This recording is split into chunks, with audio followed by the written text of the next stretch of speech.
तो चलिए आज हम लोग रस पढ़ेंगे। ठीक है, क्या पढ़ेंगे? रस। रस के बारे में कल मैंने आपको बताया था। ठीक है, रस के बारे में मैंने कल आपको बताया था। रस का शाब्दिक अर्थ क्या होता है? आनंद। क्या होता है? आनंद, है ना। रस किसे कहते हैं? पहली बात आती है, रस किसे कहते हैं? किसी काव्य को पढ़कर या सुनकर अथवा किसी नाटक आदि को देखकर जो हमारे मन में भाव उत्पन्न होते हैं वही रस कहलाते हैं। ठीक है, रसों के बारे में सर्वप्रथम भरत मुनि नामक विद्वान ने बताया था। किसने? भरत मुनि नामक विद्वान ने सर्वप्रथम रस के बारे में बताया था अपनी पुस्तक नाट्यशास्त्र में। उनकी पुस्तक का नाम क्या था? नाट्यशास्त्र। क्या था? नाट्यशास्त्र। उन्होंने बताया कि हमारे जो रस हैं वो कितने प्रकार के होते हैं? 8 प्रकार के। कितने? तो प्रश्न ये बन जाता है कि भरत मुनि के अनुसार रसों की कुल संख्या कितनी मानी गई है? तो 8 मानी गई है। ठीक है, और लेकिन उन्होंने अपनी पुस्तक नाट्यशास्त्र में स्थायी भावों का वर्णन नहीं किया है। ठीक है, तो चलिए एक एक रस के बारे में जानते हैं। पहले समझ लीजिए, रस के 4 मुख्य अंग होते हैं। क्या होते हैं? 4 मुख्य अंग होते हैं। तो आप कई सारे इसकी परिभाषा रस के, जैसे हमने बताया कि किसी काव्य को पढ़कर, सुनकर अथवा किसी नाटक आदि को देखकर जो हमारे मन में भाव उत्पन्न होते हैं वही रस कहलाते हैं। रस का शाब्दिक अर्थ क्या होता है? आनंद। ठीक है, तो इसकी एक परिभाषा और ये होती है कि जैसे रस की हम बात करें तो ये कह सकते हैं संचारी भाव, विभाव, अनुभव, इसमें भी इसका प्रयोग होता है। तो इसके आधार पर भी हम अभी परिभाषा आपको बताएंगे। पहले आप इसके अंग जान लीजिए क्या होते हैं। देखिए, रस के 4 अंग होते हैं। कितने अंग होते हैं? 4। एक होता है स्थायी भाव, दूसरा विभाव, अनुभाव और संचारी भाव। ठीक है, देखिए 4 अंग माने गए हैं रसों के, है ना। एक स्थायी भाव, विभाव, अनुभाव और संचारी भाव। ये जो है किसी भी पंक्ति में, किसी भी काव्य में ये 4 चीज़ अवश्य होंगे। ठीक है, कि जैसे दोहा हो गया, सोरठा हो गया, है ना। तो इन सब में क्या होंगे? ये चीज़ हमेशा मिलेंगी आपको। स्थायी भाव भी मिलेंगे और विभाव भी मिलेंगे और अनुभाव भी होगा और संचारी भाव भी होगा। ठीक है, जहाँ भी रस होगा ये चारों चीज़ें अवश्य होंगी। अगर ये चीज़ें नहीं होंगी तो वहाँ रस फिर नहीं होगा। ये जान लेते हैं क्या होते हैं स्थायी भाव। ठीक है, स्थायी भाव वह भाव होता है जो हमारे जन्म से लेकर मृत्यु तक हमारे हृदय में हमेशा सर्वदा विद्यमान रहते हैं। क्या होते हैं? हमेशा हमारे हृदय में विराजमान रहते हैं। और जैसे ये समझ सकते हो, जैसे कि कोई घटना हुई, ठीक है, कोई घटना आपके सामने हुई तो आप देखेंगे तो जैसे कोई किसी के यहाँ डेथ हो गई, है ना, कोई मृत्यु हो गई किसी के यहाँ, तो क्या करेंगे? आपके अंदर अपने आप स्वतः ही शोक का भाव उत्पन्न हो जाएगा, है ना। करुणा, आपका करुण रस वहाँ हो जाएगा, है ना। तो ऐसा तो है नहीं कि आप देखेंगे तो हंसने लगेंगे, है ना। या कहीं पर हंसी का चल रहा है कार्यक्रम, हास्य कार्यक्रम चल रहा है, तो क्या आप रोएंगे? तो वहाँ नहीं, है ना। तो कहने का मतलब ये है, जहाँ पर आपको जिस अकॉर्डिंग स्थिति होती है वैसे ही आप उसको कवर कर लेते हैं। ठीक है, चाहे हमारा कोई ऐसा, जैसे इसकी अगर हम बात करें स्थायी भाव की, तो ये हमेशा रहते हैं। ठीक है, और जो विभाव होता है, ठीक है, विभाव, अनुभव एवं संचारी भाव। विभाव जो होता है कि इसका मतलब होता है कारण। इसका मतलब क्या होता है? कारण। इसका मतलब क्या होता है? कारण। अब मान लो कारण का मतलब क्या है? कोई चीज़ ऐसी देखी जिसकी वजह से आपके अंदर कोई भाव जगा हो। क्या हो? कोई भाव जगा हो, तो वो क्या कहलाएगा? विभाव। ठीक है, जिसके कारण आपके हृदय में कोई भाव उत्पन्न हुआ हो। ठीक है, जैसे भाई आप कहीं पर गए, कहाँ गए? कहीं घूमने गए, घूम रहे होंगे आप, है ना, घूम रहे होते हैं। तो क्या होता है? कोई ऐसी वस्तु देखते हैं जिसको आपको अंदर से बहुत ही अच्छा लगता है। ठीक है, तो वो जिस वस्तु को आप देखें, है ना, जिस वस्तु को देखें और उसकी वजह से आपके हृदय में भाव जगा है, वही क्या है? विभाव है ना। जैसे आप कक्षा 9 में एडमिशन करवाएं, आप पहले दिन गए स्कूल। कहाँ गए? स्कूल में जब पहले दिन गए तो कोई ऐसा लड़का आपको दिखा जो कि आपको बहुत ही पसंद आ गया। क्या आ गया? पसंद आ गया। तो क्या करेंगे आप? वो लड़का जो आपको पसंद आया है वो क्या होगा? वो विभाव कहलाएगा। क्या कहलाएगा? उसके कारण आपके हृदय में कोई भाव जगह है ना, तो वो क्या कहलाएगा? विभाव कहलाएगा। और जो जगह है, जो भाव जगह है, वही अनुभव है। जो भाव जगह है आपके हृदय में, वही क्या है? अनुभव है। ठीक है, जो भाव आपके हृदय में जगह है वो क्या है? अनुभव है। ठीक है, समझे? वो प्रेम का भाव हो सकता है, वो देख के क्रोध का भाव हो सकता है ना, कई भाव हो सकते हैं। अब ये संचारी भाव समझ लीजिए क्या है। संचारी भाव संचारी भाव वह भाव है जो व्यक्ति के हृदय में संचरण करते रहते हैं। क्या करते रहते हैं? संचरण करने वाले भाव को हम संचारी भाव कहते हैं। इनकी संख्या 33 मानी गई है। ये हमेशा विचरण करते रहते हैं। कभी इच्छा होती है कभी ये कर ले, कभी मन करता है आज IAS बन जाएं, कभी कहता है छोड़ो आज अभी बहुत ठंडी है, अभी सो लेते हैं, है ना, सुबह सुबह। ये मतलब कि कभी कभी हमेशा हमारा हृदय यानी कि हमारा मन कभी ये कर लें, कभी वो कर लें का भाव रहता है। तो ऐसे भावों को क्या कहा जाता है? संचारी भाव। ठीक है, स्थायी भाव, विभावान भाव, संचारी भाव। ठीक है, बात समझ में आई? ठीक है, अब हम बात कर लेते हैं रस। ठीक है, रसों के बारे में बात कर लेते हैं।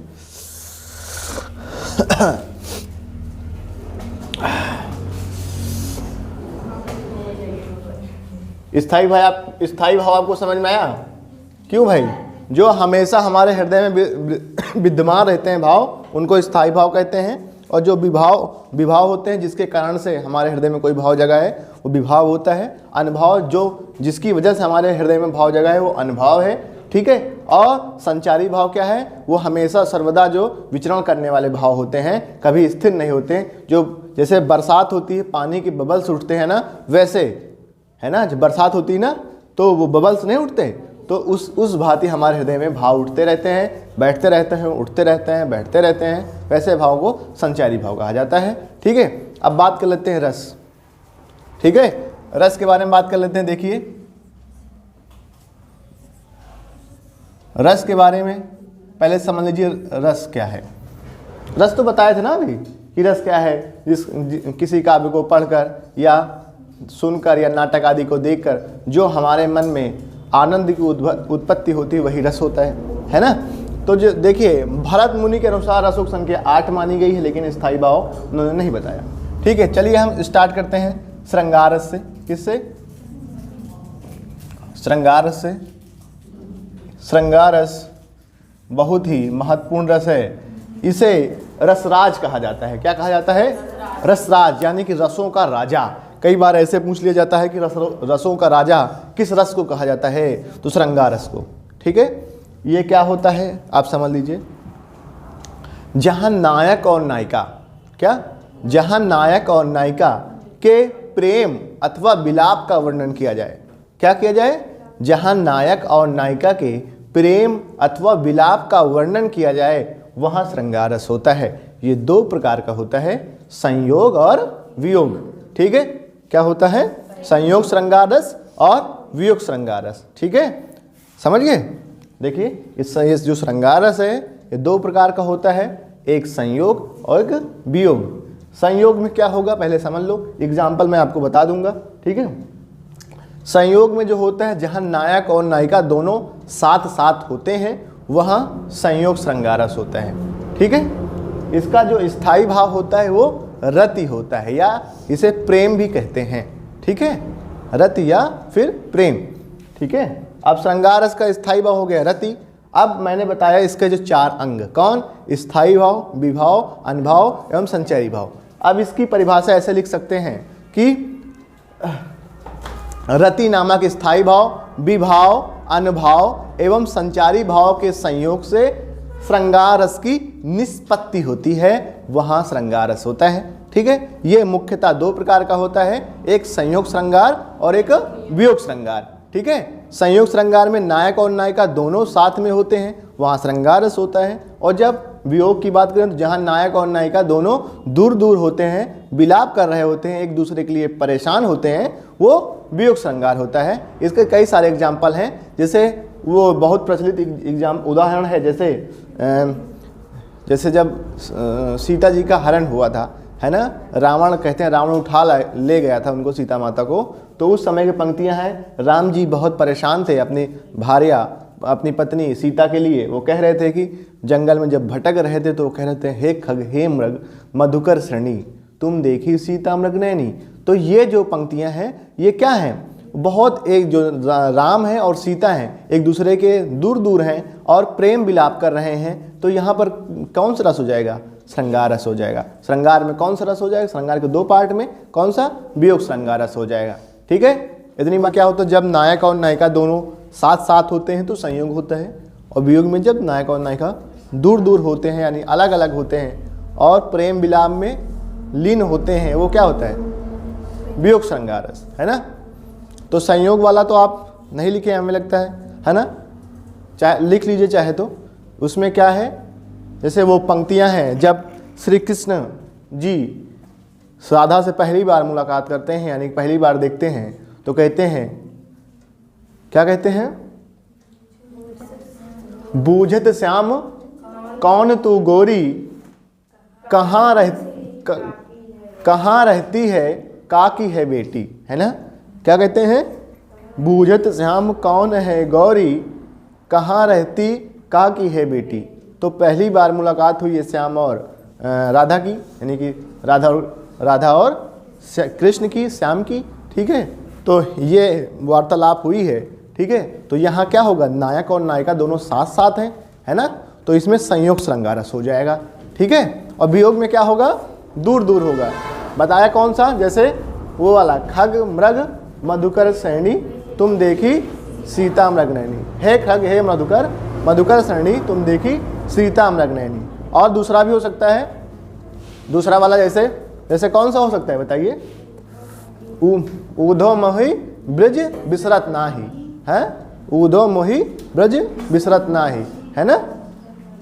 तो यहाँ भी क्या हो जाएगा, यहाँ ऊधो से श्री कृष्ण कह रहे हैं कि हमारा जो ब्रज हम पहले जहाँ रहते थे वो मुझे बहुत याद आ रहा है, भूलने से भी नहीं भुलाया जा रहा है, ठीक है। यहाँ क्या हो जाएगा, वियोग श्रृंगार। यहाँ उनकी नायिका जो कि राधा है वो दूर है और ये जो है प्रेम विलाप में लीन है, यहाँ कौन सा हो जाएगा, वियोग, ठीक है। अब हेडिंग डालिए करुण, करुण में लिखिए जहाँ पर नायक और नायिका, ठीक है, यानी कि यहाँ नायक भी हो सकता है, नायिका भी हो सकता है और अपने पारिवारिक भी हो सकता है। किसी की चेष्टाओं को देखकर जो हमारे हृदय में जो है, जैसे किसी की यहाँ मृत्यु हो जाती है, क्या हो जाए, मृत्यु हो जाए, एक्सीडेंट हो जाए तो भी दुख होता है, अचानक कोई किसी मर जाए, है ना, तो क्या हो जाएगा, हमको दुख होगा, करुणा का भाव होगा, ठीक है। अभी आपको हम बताएंगे कि जो करुण रस है और जो वियोग श्रृंगार क्या अंतर है, ठीक है। इसमें वियोग श्रृंगार में भी देखो दुख है, क्या है, दुख है, और उसमें भी क्या है, करुण में भी दुख है ना। करुण की अगर परिभाषा लिखनी है तो लिख लीजिए, ठीक है। करुण की आप लोग परिभाषा लिख लीजिए,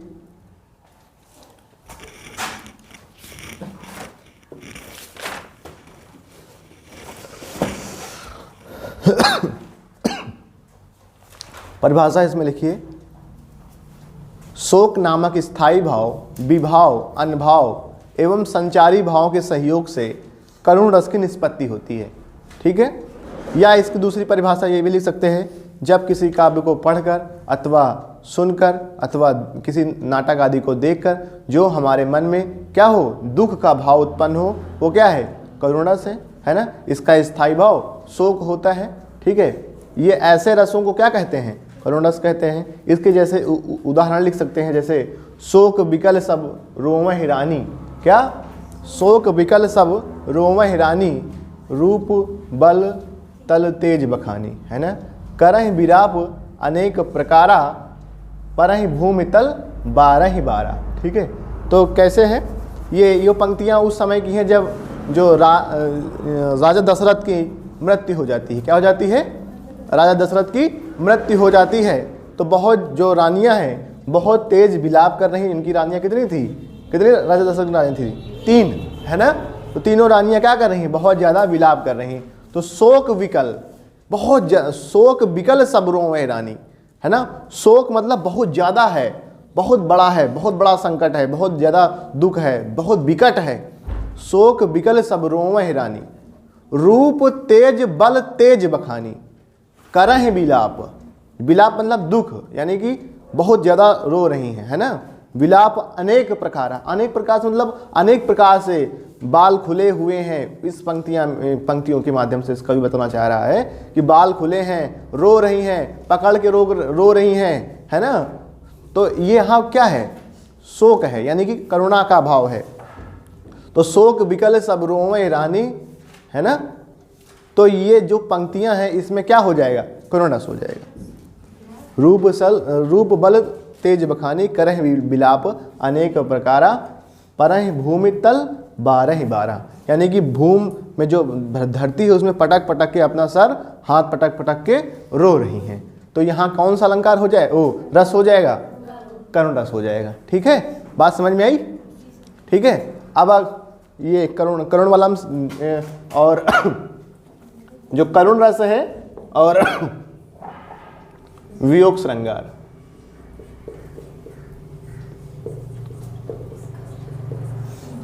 देखिए जो करुण रस है इसमें अंतर क्या है। देखो यहाँ दोनों, करुण का मतलब भी क्या होता है, शोक होता है। क्या होता है, शोक होता है, दुख, इसका दुख समझ लिए। ठीक है, इसका मतलब क्या होता है, दुख। और वियोग श्रृंगार में भी क्या होता है, दुख ही होता है। क्या होता है, दुख ही होता है। लेकिन इसमें अंतर क्या है, अंतर समझ लीजिए। जैसे क्या है करुणा और शोक में अंतर, मैंने कई बार इस एग्जाम्पल को बताया है। जैसे करुण क्या होगा और वियोग क्या होगा। जब नायक और नायिका, जैसे एक कहानी समझिएगा तो समझ में आएगा आपको। जैसे एक लड़का है, तैयारी कर रहा है, काहे की, पढ़ाई की, नौकरी की, पढ़ाई के माध्यम से नौकरी पाना चाह रहा। ठीक है लड़की है, वो भी तैयारी कर रही है, दोनों लोग साथ में पढ़ते हैं। ठीक, कल्पना कीजिएगा। ठीक है, तो नायक और नायिका दोनों साथ में पढ़ रहे हैं, लेकिन किसी परिस्थिति की वजह से नायक और नायिका दोनों अलग हो गए। क्या हो गए, अलग हो गए। यानी कि जो लड़का था वो नौकरी नहीं मिली उसको, वो शहर चला गया। कहाँ चला गया, शहर चला गया। अब वो शहर में अपना काम धंधा कुछ भी कर रहा है। ठीक है, और लड़की जो है गाँव में ही है। तो क्या होगा कि अभी फ़ोन पर बात हो रही है ना, नायक और नायिका से फ़ोन के माध्यम से बातें हो रही हैं। लेकिन क्या हुआ, जो लड़की थी उसकी शादी जो है एकदम मतलब कन्फर्म हो गई। ठीक है, दुख तो है ना दोनों जगह पर। अब भाई बिछड़े हैं तो दुख तो होगा। अब लड़की की शादी का जो है डेट आ गई, दिनांक रख दिया जाएगा, है ना, कि आप इतनी तारीख को आपके यहाँ आपकी शादी है। तो अब जो है लड़की जो है रात में व्हाट्सएप पर मैसेज चलता है आज के टाइम में, है ना, तो व्हाट्सएप पे कार्ड भेज दिए कि आप सादर आमंत्रित हैं, है ना। तो देखिए अभी तक जो नायक और नायिका के प्रति प्रेम था वो वियोग वाला प्रेम था। कौन सा, वियोग वाला रस था। यानी कि कभी ना कभी तो हमको मिलेंगे ही, अभी तो गए हैं। लेकिन अब जब डेट आ गई है, शादी अब तो होबे करी दूसरे के साथ में, उनके साथ थोड़ा तो शादी हुई है, अब तो शहर में है। ठीक है, तो जब एकदम कंफर्म हो गया है कि अब इनकी शादी दूसरे से होगी, तो वहाँ वियोग श्रृंगार ना होके वहाँ करुण रस हो जाएगा। क्या हो जाएगा, करुण रस हो जाएगा। और जब तक साथ में, जब तक दूर दूर है लेकिन एक दूसरे के लिए व्याकुल हैं, तो वहाँ वियोग श्रृंगार होगा। लेकिन जब वो एकदम कंफर्म हो जाएगा कि अब इनसे शादी मेरी नहीं होने वाली, तो वहाँ कौन सा, करुण रस होगा। ठीक है, बात क्लियर हुई। तो ये दोनों जगहों पर क्या है, दुख की भावनाएं हैं।